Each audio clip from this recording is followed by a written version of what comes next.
expected to be announced by the government later for travellers arriving in England. There's been speculation that the traffic light system, which places countries on red, amber and green lists, will be simplified, with the amber list being removed entirely. Now, currently, travellers who aren't fully vaccinated are required to quarantine upon returning to the UK from an amber list destination. But potential new rules would mean countries on this list currently would be moved to either the red list or the green list.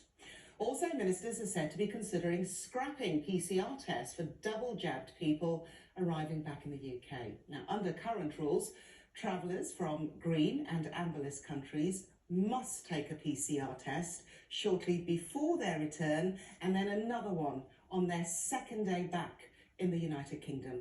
There are also reports that dozens of countries could be removed from the red list. Currently, there are 62 countries on that list. Now, these destinations have the highest level of restrictions, meaning returning travellers must spend 11 nights in hotel quarantine, which costs around £2,000, if not more. Now, these changes would apply to England only, as the UK's devolved administrations are in charge of their own travel rules. Our transport correspondent, Caroline Davis, has more. Sunshine, but no one sunbathing. In a normal year, 80% of the guests at this hotel in Turkey would have been British. Turkey went on the red list in May, meaning anyone travelling from there to the UK has to quarantine in a hotel. Since then, it's been a difficult summer here, but they're holding out hope it could change. We've just about survived, but it's been very, very challenging. At the moment, we're very, very quiet. So to get the British market for a sort of a go-ahead at this stage would be great. It could take us through to the end of October, maybe even into November. So at the moment, it's very, very important. There are now 62 countries on the red list, including Pakistan and Mexico. The government will announce changes to the list today. There are other moves ahead too. The travel industry hopes that the traffic light system, where countries are currently divided into green, amber or red, will be simplified. And it wants the more expensive PCR tests that all travellers have to do when they arrive in the UK, replaced by the cheaper lateral flow tests. It worries that the cost is putting off travellers. I think there's always that risk with lateral flow that you haven't got the gold standard of PCR. I think the key is at the moment it's looking at that risk-reward scenario.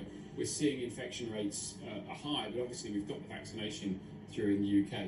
And I think that the government's got to balance that us getting back on with life. The government has previously argued that PCR tests are needed to keep an eye on variants of concern, and some say they're still needed. I would like to see PCR tests remain because they've given us so much information already from the sequencing. So we know when Delta was introduced into the UK, when the Delta variant came in, that this virus was imported over 500 times, and we wouldn't have that information if we weren't doing the screening and the sequencing that's associated with that. The government has said that its top priority is to protect public health, and the decisions on the traffic light system are informed by the latest risk assessment from the Joint Biosecurity Centre and wider public health factors. A decision on what happens next with test and travel will be announced later today. The industry is hoping for something that will fill up the sunbeds. Caroline Davis, BBC News. Well, the Environment Secretary, George Eustice, told the BBC this morning that nothing has been decided yet. And he also stressed that the current system of using PCR tests has good reasoning behind it. The rationale for keeping the PCR testing in particular rather than lateral flow testing is it does enable you to do the genome sequencing of potential new variants. And that's been the argument for keeping it as a PCR test. But look, we also want to try to help people get back to life as normal. So, you know, if their case can be made for changes, then obviously we'll consider that. But I have to stress, no decisions have been made on this at the moment. Well, I'm joined now by our business reporter, Simon Browning. And Simon, just how welcoming do you think these changes will be for the industry? The travel industry, morning, Lucretta. The travel industry is looking for big changes this morning. It has been very, very, very outspoken about the damage that the PCR testing has had on industry. The travel industry was expecting a strong recovery this summer, and the reality is it hasn't seen it. They've been operating at levels around 20 to 30% of what they did in 2019. And the travel industry, there's a lot of that at the PCR tests that travellers have to take and the costs associated with them.